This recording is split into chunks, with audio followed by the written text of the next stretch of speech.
गिबियावनो रंजालि बैसागुनि गाहाम हामलायनायखौ साफ्रोमबो जोंनि बर' माहारिनि गेदेमाफोर जोंनि बैसोआव देरसिन दुइसिन बिदा फंबाय बिब' बिनानाव बयनिसिमबो आङो बावहरो गाहाम हामलायनायखौ आरो लोगोसे जोंजों लोगोसे गुबुन गुबुन हारिनि सुबुंफ्राबो रंजालि बैसागु एबा बिहु रङालि बिहु हिसाबै फालियो दा बिथांमोननोबो आङो गाहाम हामलायनायखौ बावहरदों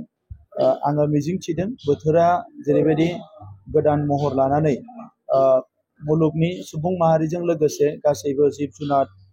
एम्फौ एनलाफोरखौ बरायनायजों लोगोसे इयुनाव मोजां मोनसे जिउ खुंनायनि मोजां मोनसे थासारि